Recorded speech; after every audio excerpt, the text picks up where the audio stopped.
No, just center in the room. Because of that doorway. The door is bigger. Right. It's a bigger doorway. Adjust the doors. Well, I mean, that's. Shit on the side of it, you really can't go get that at Home Depot. Sorry, I'm getting Amazon. That's like insane over. But yes, because they can't hang it. I mean, that's a wider door, so it's going to push everything this way. I didn't see that when I was at my Home Depot market store. It was not Well, the yeah. arch with the cool thing, because I That's wanted, in, I wanted that guy. that's in the special back room. Is that the second? Because I don't want a PG County because there's no one in DC. You should come to McLean, my friend. McLean's got it. One Starling does too. You don't just get a crest like that. That's not the whole thing. I think Montgomery County will take care of it.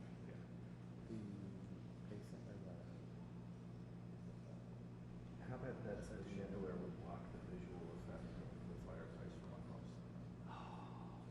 Maybe know. that might be it. Let's have the reporters ask. Yeah. Okay, we have a question for you. You know, Be why is gone it the tomorrow. fireplace center in the It'll room be with the gone chandelier? tomorrow. The person that could answer that question is probably, she died a long time ago.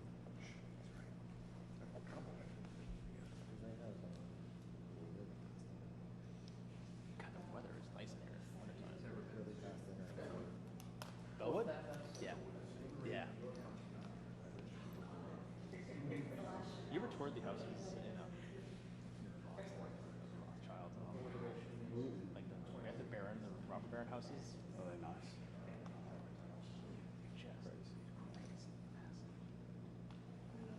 Stunning architecture. She was like one of the first Really?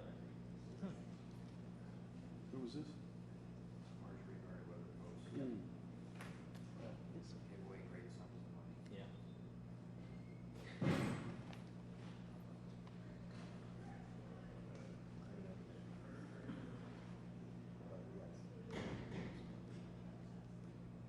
Who's that up there?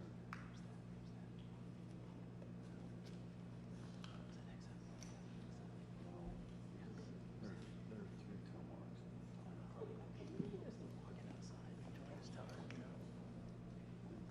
Walkabout. There you go. Spiritual walkabout.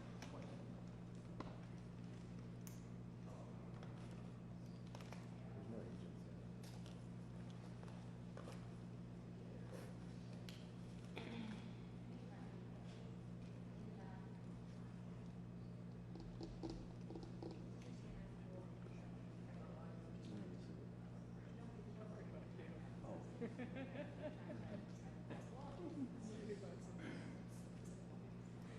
Why are you turning red? Why are you turning red?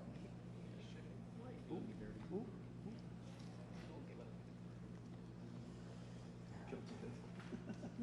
That's what it takes. Don't let me small.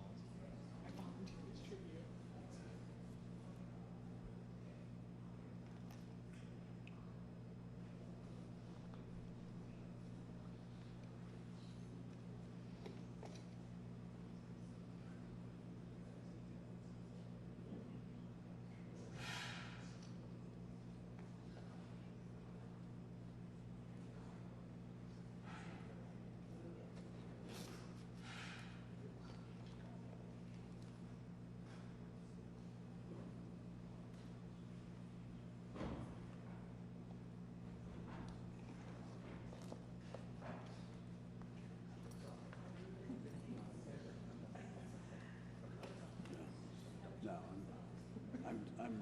I can stay back like that for a little while, but I can't stay like that the whole time. 'Cause if I do, I can't stand up ever again.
beautiful.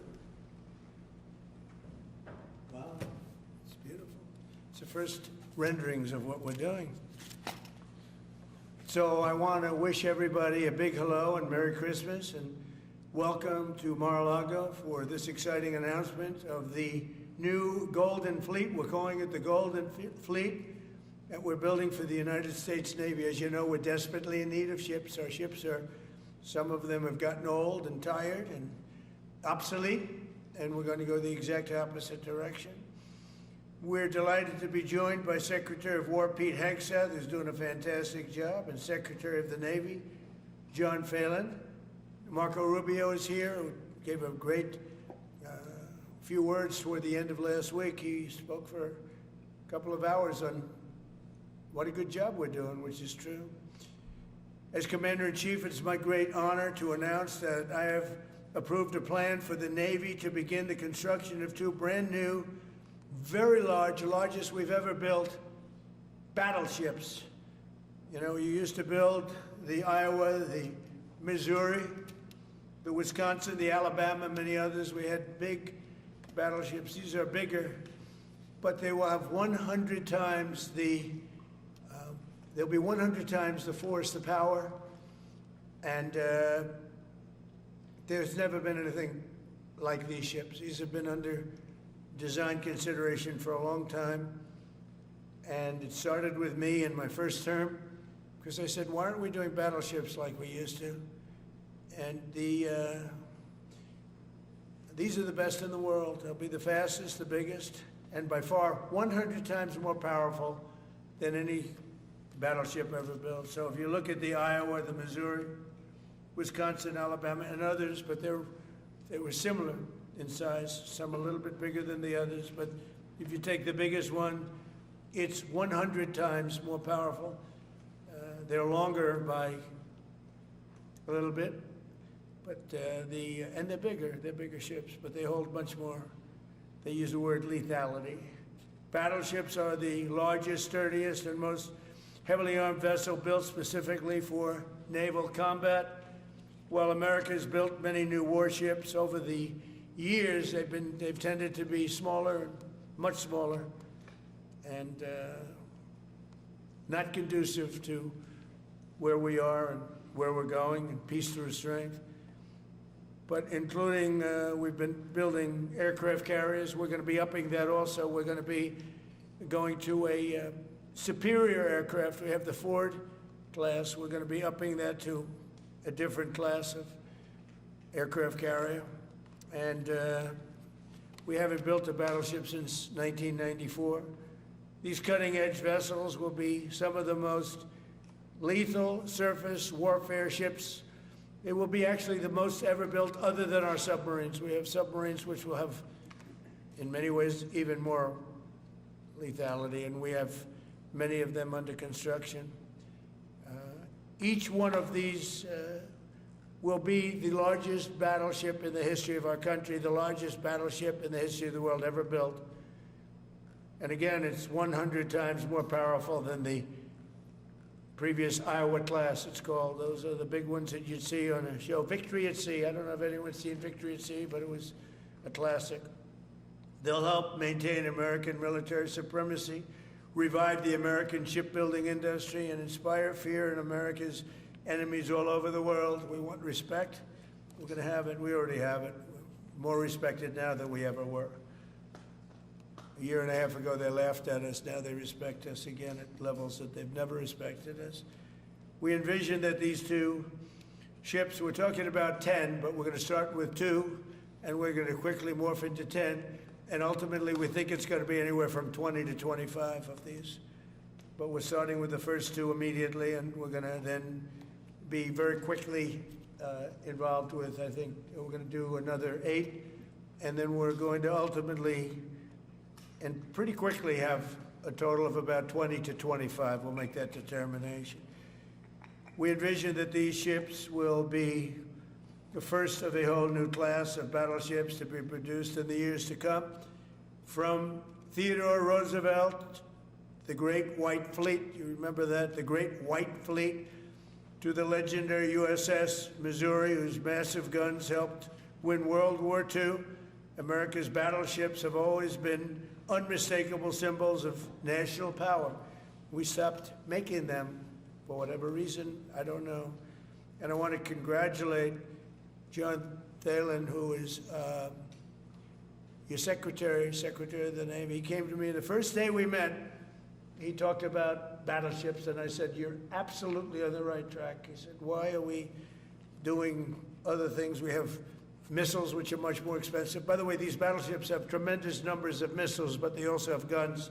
And in many ways, guns can do the trick just as well as missiles at a tiny fraction of the cost. Once completed, these new 30 to 40,000 ton plus vessels will be the flagships of the American naval fleet, and there has never been anything built like them. And I just want to, be very clear that we're building them here. We're working with others, but we're building them here. We have great Navy yards. We'll be negotiating with some of the companies that are running those yards, taking over the yards. We used to build a ship a day during World War II. Now we don't do ships very much anymore. We do military ships, we do submarines. By the way, we're 15 to 20 years advanced in our submarines over anybody else. That was one of the things that I did in my first term. We make the best submarines by far in the world. We're at least 15 years advanced ahead of anybody else in submarine development. Most powerful, that's right, the most powerful weapon anywhere in the world, undetectable. So the battleships are going to be armed just in terms of guns and missiles at the highest level. They'll also have hypersonic weapons, many hypersonic weapons, state-of-the-art electric rail guns, and even the high-powered lasers that you've been starting to read about. We have lasers where you aim the laser at a target and it just wipes it out. We're going to have, there'll be the most sophisticated lasers in the world, and the most sophisticated laser in the world will be on the battleships that we're building. They'll also carry the nuclear armed, sea-launched cruise missiles currently under development, which will be instituted pretty quickly, but they're under development and they've proven to be extremely lethal. The U.S. Navy will lead the design of these ships along with me, because I'm a very aesthetic person, alongside our partners in American industry, and we're going to have Pete Hegseth and Marco and a lot of very talented people involved, but a lot of it's already been done. We've been doing this for months. The construction will create thousands of American jobs. We're going to have the jobs be created. I mean, already we have factories being built unrelated to this, although AI will be a big factor when it comes to these ships. They'll be very AI controlled. Today's announcement is yet another step in our mission to make the United States Navy stronger than ever before. Again, when you talk about 100 times the power of these massive ships that we had years ago, it's pretty amazing. And next week, I'm going to meet with the defense prime contractors. I'm going to meet with them here, Florida. And we're going to be talking about production schedules because they're too slow. We have many countries, allies, that are wanting to buy. We make the greatest equipment in the world, by far. Nobody's even close, but they don't produce them fast enough. So we're going to be meeting with them to talk about the production schedules. We're going to have strong production schedules. And the only way they're going to be able to do that is to build new plants. Even with the F-35, we have many people who want the F-35 fighter jet, and it takes too long to deliver them to allies or to ourselves. It takes too long. The only way they're going to be able to deliver them is if they build new plants. They don't want to build new plants because that's expensive. So we're going to be discussing production schedules. We're going to be discussing CapEx spending. We'll be discussing the pay to executives where they're making $45 and $50 million a year and not being able to build quickly. They're going to make that kind of money. They have to build quickly. Again, we make the best equipment in the world, but they don't make them fast enough. And we're going to be also discussing dividends. We want the dividends to go into the creation of production facilities. So we'll be talking about all CapEx, dividends, and the pay We're also going to be talking about buybacks. They spend so much money on buybacks. They want to buy back their stock. I don't want them to buy back their stock. I want them to put the money in plant and equipment so they can build these planes fast, rapidly, like immediately. I mean, I have sold more planes than any president by far, times probably 20. So every time I go someplace, I sell 100 planes. That includes commercial planes, Boeings, et cetera, but it also includes fighter jets.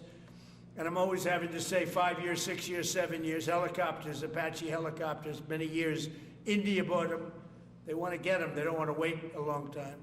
So we don't want to have executives making $50 million a year, issuing big dividends to everybody, and also doing buybacks. And then they say, well, we don't have the money to build a plant. They got to build plants. Plans to make F-35s, plans to make helicopters, plans to make the F-47 new jet. And that's it. And that's what I'm going to be talking to them about. They're going to start spending money on building airplanes and ships and the things that we need, not in 10 years and 15 years. We need them now. And we're strong about it. Last week, the Navy announced a brand new class of frigate, and they're going to be working with the South Korean company. Hanwha, a good company, recently agreed to invest $5 billion in Philadelphia Naval Shipyard. We're opening up the Philadelphia Shipyard, once a great yard. Now it was a long time ago decommissioned, but now it's reopening. Working with the Navy and working with private companies. The record-setting defense bill I signed last week authorized $26 billion to build new ships, including destroyers and various others. We already have a lot of submarines, as you know, under construction. We're building a lot of submarines. I tell you, to be exact, we have right now 15 submarines under construction or ready to start. And we have, again, the greatest submarine in the world with our technology, like they talk about chips. Well, I would say submarines are a bigger deal than chips. We're at least 15 years ahead of any other competitor. China, Russia, nobody can come close.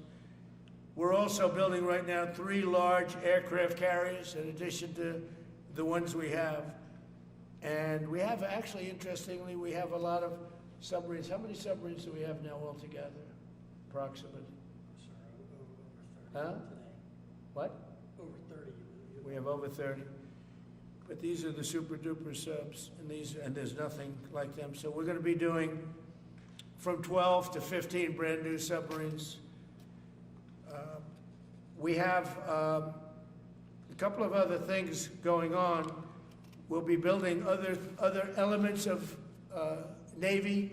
We'll be fixing up headquarters. We'll be fixing up places for our great sailors to live. And we're going to be working very hard with companies, but we're also going to be penalizing companies that aren't doing a good job. For instance, when they built the Ford, Gerald Ford, the cost overruns were ridiculous. That was done in Norfolk, Virginia. We're going to be talking about that with that company. The cost overruns were out of control.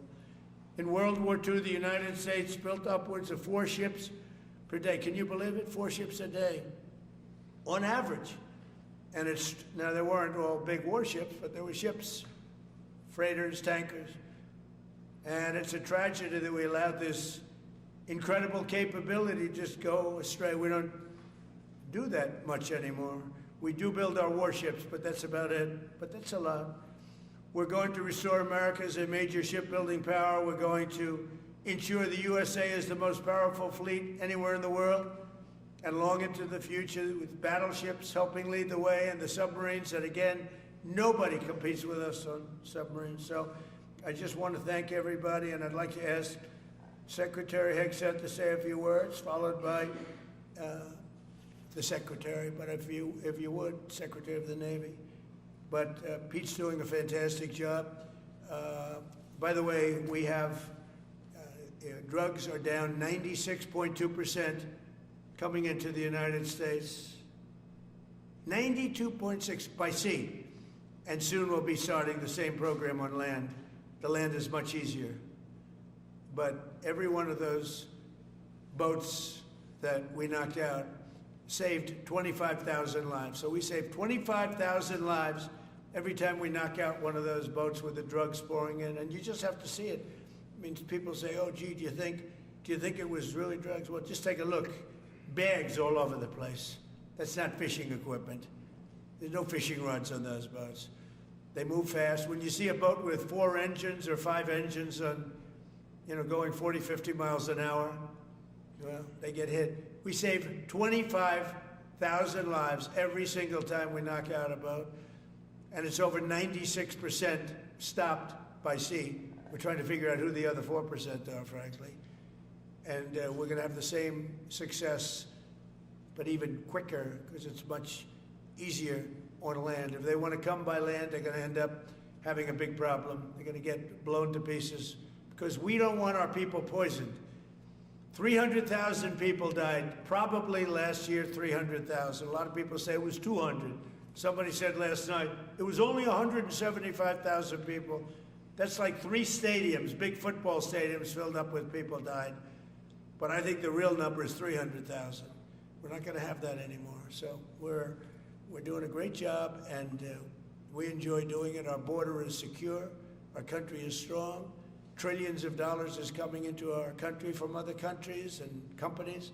They're building factories and plants, including auto plants, all over the United States of America. Without tariffs, they wouldn't be doing anything, although they were very happy with the November 5th election. But it's only because they want to avoid paying tariffs that they're all coming in. And again, the biggest number was $3 trillion in history. That was China many years ago. Now it's $18 trillion, and that's just in 10 months. We think we could hit $20 trillion. That's investment in the United States, including plant and equipment. So thank you very much, and I'll ask Pete to say a few words, and then John. If you have any questions, we'll take them. Thank you. Thank you, Mr. President. Well, Mr. President, you're exactly right. There are no fishing poles, no fishermen, and no fishing boats.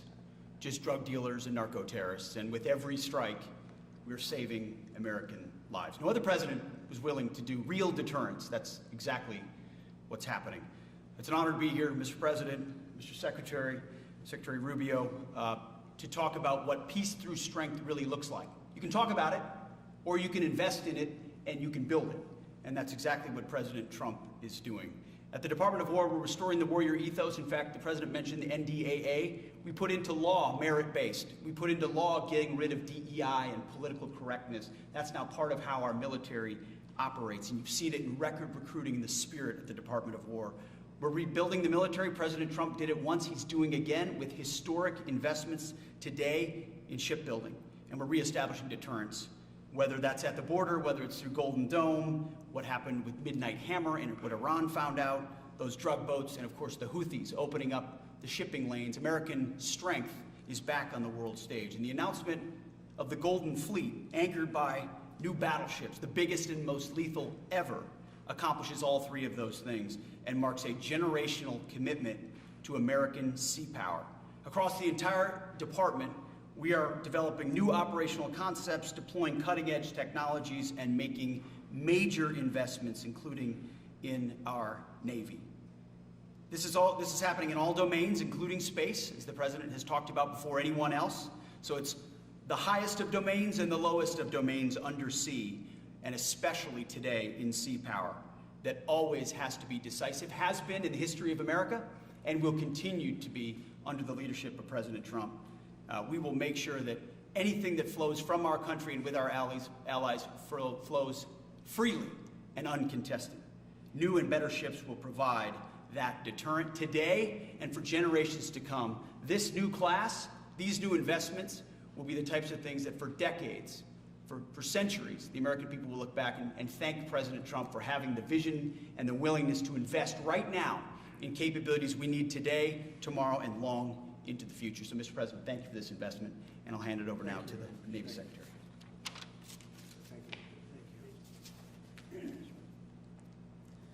Mr. President, Secretary Hegseth, Secretary Rubio, thank you for being here on a very consequential day. From my very first conversation with President Trump about serving as the Secretary of the Navy, he's talked about the great Iowa-class battleship and why America doesn't build ships anymore with that kind of offensive firepower that takes the fight to the enemy. During my time in the job, I've talked extensively with our combatant commanders, like Admiral Paparo and Admiral Cooper, and our CNO, Admiral Cottle. And what I've learned is that not only is the President's idea a good one, it's something that Navy desperately needs and now has a formal requirement for. The future Trump-class battleship, the USS Defiant, will be the largest, deadliest, and most versatile and best-looking warship anywhere on the world's oceans. I want to thank the President for his vision to make this game-changing capability for the United States Navy. The Iowa was designed to go on the attack with the biggest guns, and that's exactly what will define the Trump-class battleships. Offensive firepower from the biggest guns of our era. This ship isn't just to swat the arrows. It is going to reach out and kill the archers. And for the first time in generations, we'll have a new leg in America's nuclear deterrence, because the Trump-class battleship will carry the nuclear-armed, sea-launched cruise missile. Striking dominance isn't all that the Trump-class battleship brings to the fight at sea. It has the size and capacity to serve as a flagship for our fleet commanders so that they can command and control naval forces far out to sea. As shown in the series, and the President mentioned it, Victory at Sea, Admirals Bull Halsey and Raymond Spruance commanded the war in the Pacific from their battleship flagships during World War II. Now this new battleship will command everything from warships to drones and everything in between. We're going to make battle groups great again. And this is just one piece of the President's Golden Fleet that we're going to build with the investments he talked about. A new frigate, the right frigate, the one our warfighters have told us they need. More amphibious power for our Marines with new capabilities like the medium landing ship. As part of the Navy's high-low mix, we're moving out aggressively on unmanned vessels with funding from the President's One Big Beautiful Bill to bring options to the fight and pull new, non-traditional defense partners into the American shipbuilding ecosystem. And we're making a generational investment in support ships. Logistics wins wars, and that kind of shipbuilding is the spark that will ignite the industrial base and help power the commercial shipbuilding that the President has called for. Under your leadership, Mr. President, we will have more tonnage and firepower under construction than ever before in our history. Building the President's Golden Fleet means jobs across the United States now. There'll be work for shipyards everywhere, from Philadelphia to San Diego, from Maine to Mississippi, from the Great Lakes to the Gulf Coast. And for manufacturers that will build components for this battleship in every state. The President has been clear. We must bring back our American maritime industrial might. And he has told me many times that as Secretary of the Navy, it is my job to equip our sailors to win the fight at sea with the finest ships in our history. To conclude, the USS Defiant battleship will inspire awe and reverence for the American flag whenever it pulls into a foreign port. It will be a source of pride for every American when it brings home our brave sailors who will sail defiant, raise their fists, and say, "We are peace through strength." And our adversaries will know when the Trump-class USS Defiant appears on the horizon, American victory at sea is inevitable. Thank you, Mr. President. Now when a conflict arises, you are going to ask not one, but two questions. Where are the carriers and where are the battleships? Thank you. Thank you very much. I just want to mention that John Phelan is one of the most successful businessmen in the country, in our country. Been a tremendous success, and he wanted to do this, and for nothing. He's taken probably the largest salary cut in history, but he wanted to do it. He wants to rebuild our Navy, and you needed that kind of a brain to do it properly. So I just wanted to give you a little information on him, which is probably enough. But one of the most successful men in the country, and he's that because he understands it, and he understands finance in addition to what we're talking about. Somebody who's doing a fantastic job is Marco Rubio, Secretary of State. And Marco, maybe say a few words, and then we'll answer some questions. Thank you. Thank you, Mr. President. And I don't have much to add. This is a phenomenal presentation. Thank you, Mr. President. This is American industrial power returning. This is the ability, once again, to rebuild, to have industry in the United States. This is generational in the change, not just in terms of applying American war power, increasing our ability to protect the seas. The U.S. Navy is the single biggest source of peace in the world of all of our forces because it gives us a global footprint. But it rebuilds American industrial capacity. The ability to make things again in our country has been critical to what the President's agenda has been all about, and this is a tangible reminder of it. And I know the country's grateful for it, and generations of Americans will be grateful for it. So thank you. Thank you, Marco. By the way, I think I'd just like to point out that these ships are made of steel as opposed to aluminum. It's a big difference, as you know. Battleships, the great battleships, had 6- and 7-inch steel hulls, and these are going to be likewise made out of very powerful steel. Our steel industry is coming back very strongly, by the way. It's coming back at record numbers, and we're going to be using them for the steel, but as opposed to an aluminum side, which, in all fairness, is not the same. So, John, we're going with all steel, I understand. Yes, sir. And that's going to be something that people are surprised, more expensive, but not even comparable in terms of the importance and the strength. Yeah, please. What's your timetable for these first two ships, and do you see them as a Yeah, counter we'll to start, China? we're going to start almost immediately, and we're probably talking about 2.5 years. And in terms of the mission, do you see it as a counter to China? It's a counter to everybody. It's not China. We get along great with China. I have a great relationship with President Xi, and not China. It's just everybody. You don't know who comes along, but we just wanted peace through strength. Hopefully we never have to use them, but there will never be anything built like these. Think of it. Those battleships are incredible. These have 100 times the power. Think of that. I mean, and they were big and they were powerful. You know, I thought about taking some that are in dry dock and changing them, and then when I said that, you know, if we did, would be about, we could increase, if we doubled them, they'd be at like just a tiny fraction of what one of these was. This is the new technology, which is incredible. So we decided pretty early on not to do that. Yeah, please. Mr. President, Julio Rosas with Most Peaceful Media. You just referenced the lower amount of illegal drugs that are coming by sea, and you just said that you're going to start that same program on land soon. Are you just referring to Venezuela, or are you referring to other countries in Latin America? Anywhere drugs are pouring in, anywhere, not just Venezuela. Yes?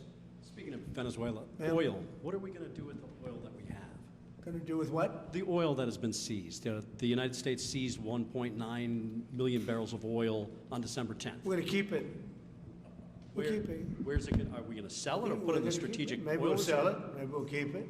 Maybe we'll use it in the strategic reserves. We're keeping it. We're keeping the ships also. Yeah, please.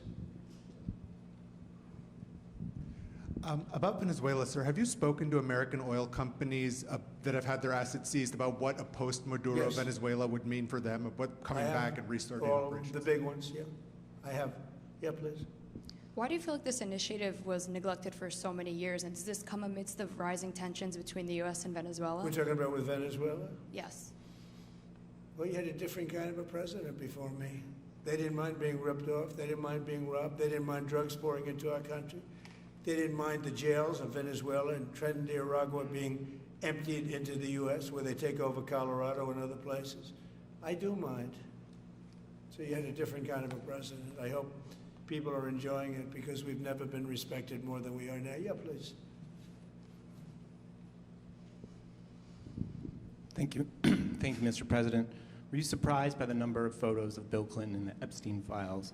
And can you commit to their By full... what?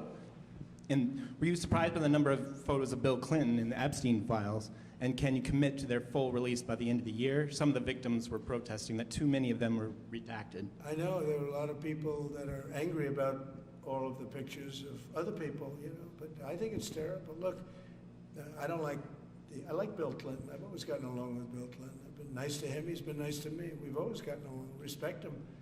I hate to see photos come out of him, but this is what the Democrats, mostly Democrats, and a couple of bad Republicans are asking for. So they give me their photos of me, too. Everybody was friendly with this guy.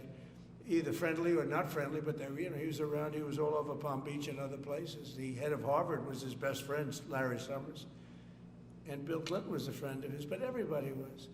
I actually threw him out of Mar-a-Lago, and as a person that was in Mar-a-Lago, I threw him out. Mar-a-Lago, this is Mar-a-Lago. It's the hottest place I think it's the hottest place in the world, but it's the hottest place in Florida. And everybody would come here, he'd come here. We actually threw him out. But no, I don't like the pictures of Bill Clinton being shown. I don't like the pictures of other people being shown. I think it's a terrible thing. I think Bill Clinton's a big boy, he can handle it, but you probably have pictures being exposed of other people that innocently met Jeffrey Epstein years ago, many years ago, and they're, you know, highly respected bankers and lawyers and others, and they'll end up, because of guys like Massey, who's a real lowlife, whose polls are down to about 9%, by the way, in the great state of Kentucky. If you look at Kentucky, Kentucky is such a great place, but I don't know, they've got a couple of people on there that are very strange in terms of leadership, but Massey's a loser, and he likes it, and that he works with the Democrats. He's just being used by the Democrats, because what this whole thing is with Epstein is a way of trying to deflect from the tremendous success that the Republican Party has. Like, for instance, today we're building the biggest ships in the world, most powerful ships in the world, and they're asking me questions about Jeffrey Epstein. I thought that was finished. I believe they gave over 100,000 pages of documents, and there is tremendous backlash. It's an interesting question, because a lot of people are very angry that pictures are being released of other people that really had nothing to do with Epstein, but they're in a picture with him because he was at a party, and you ruin a reputation of somebody. So a lot of people are very angry that this continues. A lot of Republicans are angry because of the fact that it's just used to deflect against a tremendous success. Look, we have $18 trillion coming into our country. We have, I believe, we're going to have the most successful economy in history. We inherited a mess. Now prices are coming way down. Gasoline is less than $2 in some states. $1.99, $1.97, $1.95 a gallon. $1.95. Think of that. A gallon. Nobody ever thought they'd see that. They don't want to talk about that. They want to talk about Epstein. And the problem is a lot of Democrats are being caught up in the web, like Larry Summers. Larry Summers was the head of Harvard. He's now been forced to resign from every board he's on, and he was thrown off the Harvard board. Now he was at Epstein's Island a lot. I wasn't. I never went there, by the way. But fortunately, it's nice. But I never went there. But a lot of people did go there. But instead of talking about the battleships, or instead of talking about most favored nations drugs, we're bringing down drug prices like at a level that has never even been thought of, by thousands. Think of it, by 1,000%, by 1,200, 1,300, 1,400% in some cases. A drug that sells for $10 in London is costing $130 in New York. We're bringing it down to $20, and they're going to go up to 20. So they're going from 10 to 20, which is a doubling. It's a doubling. That's a lot, but it's a doubling. But we're going down to 20. So we're going down, if you can do your own math, but it's 2,000%, 3,000%.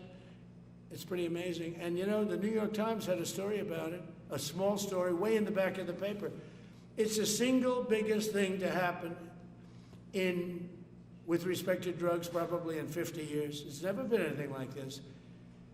In my first term, I was able to get drug prices down 1/4%. It's the first time in 28 years that they went down. 1/4%. I was so proud of myself. Now we're doing them 2,000%, 1,500%, 1,200%.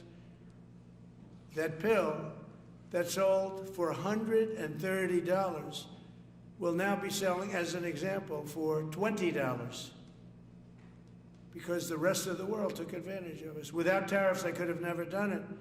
I called up the heads of the countries. As an example, France, I spoke to a very good man, President Macron of France, and I said, Emmanuel, you have to raise your drug prices. He said, no, we will not do that. I said, you have to. He said, no, I don't want to do that. Look, you ask me if we go to $10 to $20, you're going to come way down to 20. We don't want to do that. Now, in all fairness, no other president even tried. But if they did try, there was actually a fake story in stupid USA Today. I didn't even think they'd make it anymore. I haven't. But I saw a story where Biden was trying to do this. Biden never tried to do it. Biden didn't know he was alive. He never tried to do it. But they're taking it from $10 to $20. So he would say, and the other leader said the same thing. No, we won't do it. I said, no, you're going to do it 100%. They said, nope, we're not doing it. We're not going to double our price. Because, again, if you go from $10 to $20, they're doubling their price. We're coming down, though, from $130 to $20, because we're going to get the lowest drug prices in the world. Whatever the lowest price is called favored nations, we're going to have the lowest price. So I said, no, you're going to. No, I will not do this. Politically, it's unacceptable. I said, Emmanuel, you're going to do it 100%. Please accept it now. Be nice. You're going to do it 100%. No, I will not. I said, yes, you are. He said, why do you keep telling me I am when I'm not? Because if you don't do it, I'm going to put a 25% tariff on everything France sells into the United States of America. And that's approximately 20 times more than I'm asking for with respect to drug prices. He said, I see. I agree to do it. Every other country said the exact same thing. They all said, no, I will not do it. I said, all right, on Monday morning, you'll have the 25% tariff, everything you sell. In the case of France, it was wine, champagne, cars, everything they sell. It's 25 to 30 times the price of what we're talking about, at 25%. Every single country agreed. And that was the big problem. The drug companies were difficult, but fine, because we have a certain control over the drug companies. We had no control over these foreign nations. So every single country has agreed to do this. So we will take that pill price down, as an example, talking about not just pills, we're talking about everything. We'll take it down from $130 a pill down to $20 a pill. And the rest of the world will take it from $10 a pill up to $20. It's the biggest thing ever to happen, and it's covered, barely covered in the New York Times, because it's a fake newspaper. Yeah. Mr. President, on shipbuilding, how is the administration plan to ensure that there's sufficient workforce availability as you're producing these ships? Could you speak up? How does the administration plan to ensure there is sufficient workforce availability as you're producing these ships? We're going to have we're going to have tremendous workforce availability. We're also going to have robots helping us. We're going to have a lot of robots helping us because we need it. And because we're going to town, we're building a lot between the AI and the auto plants. So we're going to need robots. We're going to have robots, but that's going to help us. We're going to have a tremendous workforce. And in order to operate, you're always going to need people. You know, you can have robots, but you're going to have to get somebody to start those robots, and you're going to have to improve the robots. But we're going to have robotic factories plus manpower. So we're going to have enough. We're going to need the help of robots and other forms of, I guess you could say, employment. We're going to be employing a lot of artificial things, but the beauty is we're going to have more jobs than we've ever had. Just so you know, a number came out the other day. We have more jobs right now in the United States. More people are working right now in the United States than at any time in the history of our country. Think of that. Pretty amazing. So we'll have the help of, mechanical help, if you want to call it that, but we'll have tremendous employment. They'll be paid a lot of money. They'll do better than they ever did. Okay? Mr. President, some may have been expecting a different kind of announcement today, hearing your Secretary of War and Secretary of State here. You mentioned strikes on land in Venezuela more than 15 times, even now, just in your recent remarks. Why should Maduro take your threats seriously? And he can do whatever he wants. What's your end game? Maduro? What's your end game? There's no answer. He can do whatever he wants. I mean, we have a massive armada formed, the biggest we've ever had, and by far the biggest we've ever had in South America. He can do whatever he wants. It's all right. Whatever he wants to do. If he wants to do something, if he plays tough, it'll be the last time he's ever able to play tough. But they sent their prisoners into us. They sent people from jails, prisons. They sent people from mental institutions and insane asylums into the United States. Just walked right in because Biden had an open border policy. What the Biden administration did to our country can never be forgotten. They took in millions and millions, 25 million people over the course of 4 years. Many of those people were murderers and drug dealers, prisoners, rough prisoners. 11,888 murderers. More than half of them killed more than one person. They came into our country. Now, I spoke to Christine Noem today. I spoke to Tom Homan today. He came down to see me. And we had a great meeting. They've done an amazing job. We're getting them out. We're getting them out very fast. But this should have never happened. But Venezuela was one of the... Venezuela took advantage of the open borders that Biden created more than any other country. Tren de Aragua, we had gangs all over. Look, I mean, you have a very weak governor in Colorado. Look what happened in Colorado, where they would occupy apartment houses. And he didn't want to do anything about it because he was scared. Any other questions? Yeah, go ahead, please. So in response to the United States taking sanctioned oil from Venezuela, Colombian President Gustavo Petro criticized the United States by saying, well, the Southwest is stolen land and that it should be returned to Latin America. I just wanted to know what your response to that is. Well, he has to watch because, you know, he's got drug factories. They make cocaine in Colombia. And he's no friend of the United States. He's very bad guy. And he's got to watch his ass because he makes cocaine and they send it into the United States of America from Colombia. We love the Colombian people. I love the Colombian people. They're great people, energetic, smart, great. But their new leader is a troublemaker. And he better watch it. He better close up those cocaine factories. They have at least 3 major cocaine factories. We know where they are. He better close them up fast, yeah. By the way, it's made and sold into the United States. Comes through Mexico. Thank you, sir. You've named Governor Landry to be new special envoy to Greenland. Yeah. How do you, what do you see that role entailing? And is it still your intention that Well, he Greenland called become me, part of and the you know, U.S.? he viewed Louisiana, the Louisiana Purchase. He said, I'm governor of Louisiana. And he said, I would love, I didn't call him, he called me. He's very proactive. He's a great guy. He's a deal guy. He's a deal maker type guy.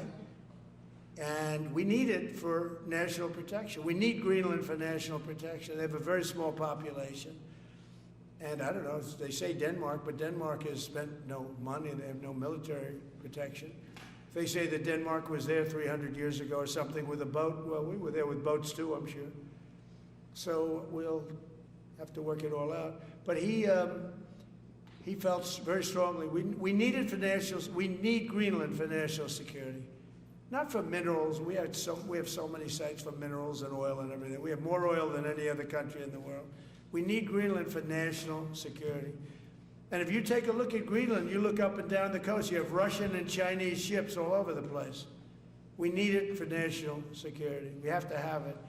And he wanted to lead the charge. So we're making him, Marco, today, a special envoy to Greenland. Greenland's a big deal. Yeah.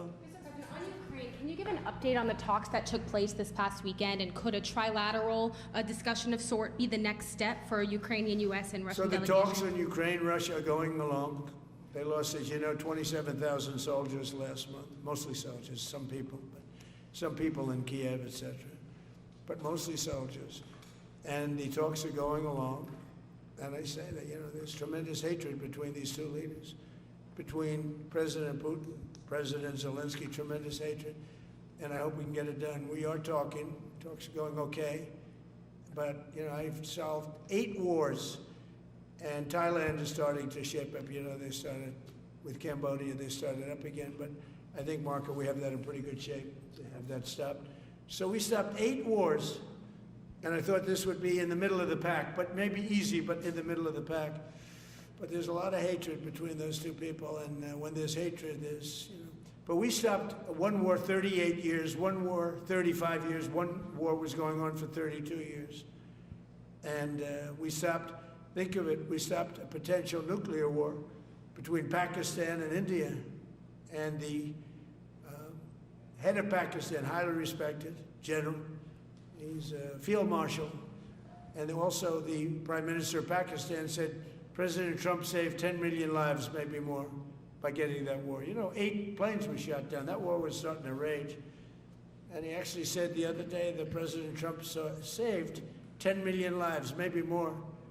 So we solved all these wars. The only one I haven't solved yet is Russia, Ukraine. Are you still pushing for the Christmas Day deadline with Russia and Ukraine? And have you spoken with Putin or Zelensky or plan to push the deal? I'll do whatever I have to do. I mean, I'd like to see it stop.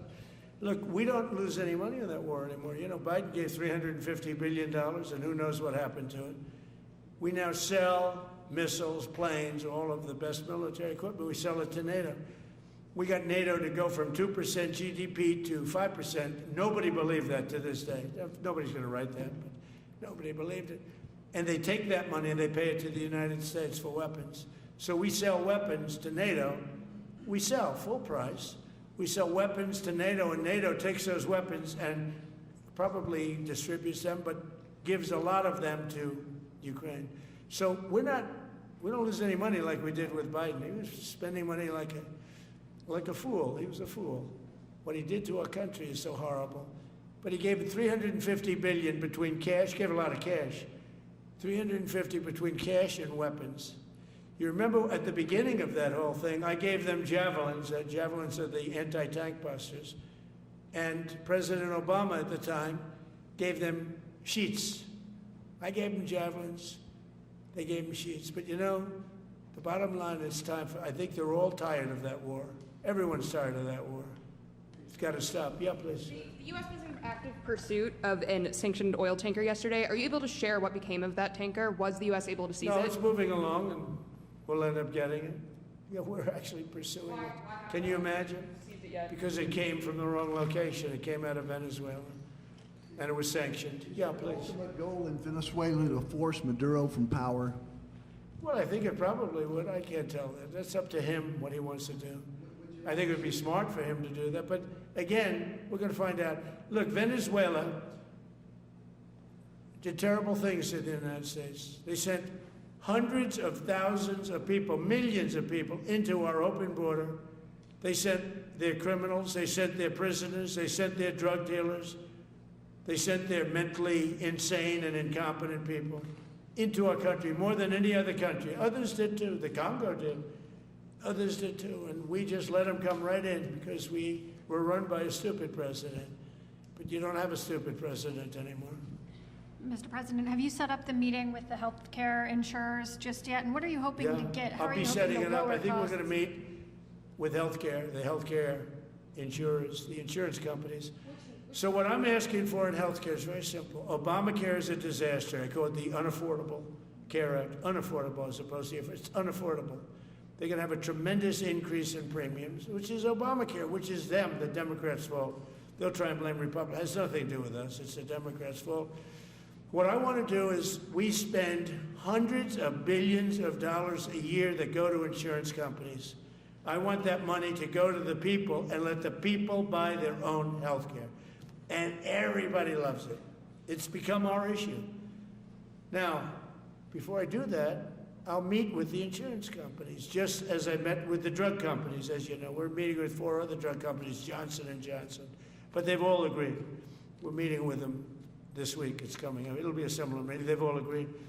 But nobody would have thought the drug companies were going to do what they did, where they're giving away free drugs. And they've been so great, okay? And we have most favored nations. Nobody thought that was possible. I don't think any other president ever tried to get it because they never thought they could. But with respect to the insurance companies, I want to meet. There's essentially 14 of them, 10 big, but there's a total of 14 pretty much, pretty big. And I want to meet with them, and I want to say, I want you to cut your rates way down, way down. And maybe if they do that, we'll be able to not cut them out. We'll be able to continue to deal with them, which is probably a little easier process. I think the best process is pay the money directly to the people, let them buy their own health care. But I'm going to meet with them the first week back. I do it now, but they're trying to come up with a schedule. They want to meet badly. They've told me, but they want to come up with a schedule. I said, make it a good schedule. Your rates have to come way down. We're also going to meet with other insurance companies because under Biden, the insurance rates have gone through the roof. Auto insurance, home insurance. I mean, insurance companies are making far more than they're entitled to make. So we're going to be doing that. But just in the meantime, we'll be meeting with the insurance companies in the first week, the first few days back in Washington, because they're trying to come up with a proposal that will satisfy me. Thank you very much, everybody. Appreciate it. I hope you're going to enjoy the battleships. They're going to be beautiful. Thank you. And have a great Christmas if I don't speak to you. Thank you very much. Thank you very much.